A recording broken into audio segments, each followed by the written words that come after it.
And now West Bengal is gearing up for the second phase of the assembly elections. The tussle is at maximum power, with Mamta and Modi at loggerheads in the state. Smriti Irani has spoken to NewsX exclusively about what BJP is expecting in Bengal. Let's listen in. Mamata Banerjee ने तो BJP के नेताओं के बारे में कहा कि बाहर से आते हैं यहाँ पर, उनको बंगाली भाषा बोलना भी नहीं आती। है कि पश्चिम बंगाल में विकास के संदर्भ में जनता के सम्मुख एक बहुत बड़ा प्रश्न है।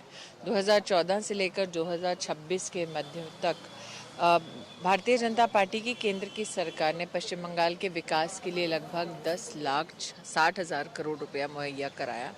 जनता जनार्दन अब ये पूछ रही है कि अगर इतनी बड़ी संख्या और मात्रा में पैसा आया है विकास के लिए, तो वो विकास धरातल पर दिखता क्यों नहीं है।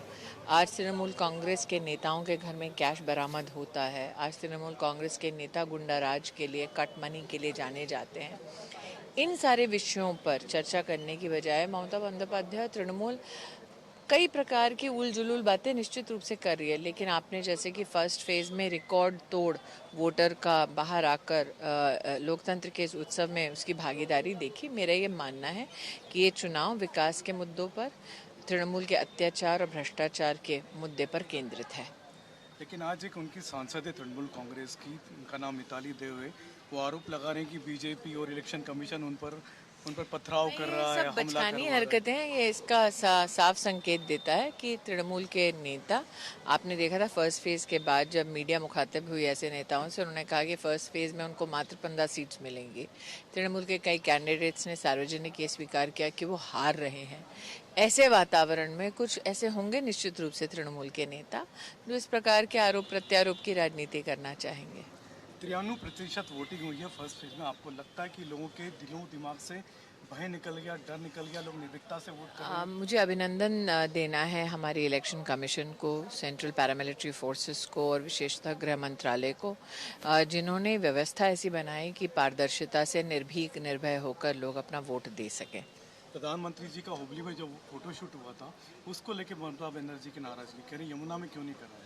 मेरा ये मानना है कि अगर हम पुनः ये सवाल करें कि 10,60,000 करोड़ रुपया कहाँ गया, तो किसी भी मुख्यमंत्री जिसका एक लंबा कार्यकाल हुआ हो, वो तो अपनी उपलब्धियां गिनाना चाहेंगे।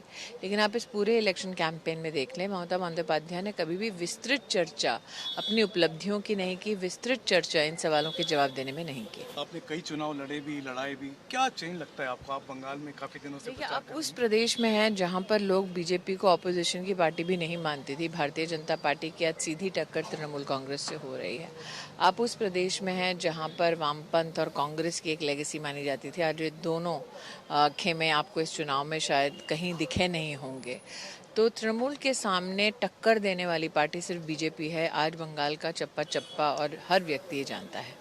अब जब चुनाव प्रचार खत्म हो चुका है, अब वोटिंग का समय है, क्या लगता है आपको सेकंड फोर्स कैसा रहेगा और बीजेपी के लिए क्या उम्मीद? मैं इतना ही कहूँगी कि चूंकि अब आचार संहिता लागू है, इसलिए मेरा प्रचार हेतु कोई भी निवेदन करना अनुचित होगा। मैं इतना ही कहूँगी कि लोकतंत्र के इस उत्सव में बढ़ चढ़कर अपना वोट दें और एक स्वर्णिम भविष्य प्रदेश के निर्माण में वो अपना योगदान दें।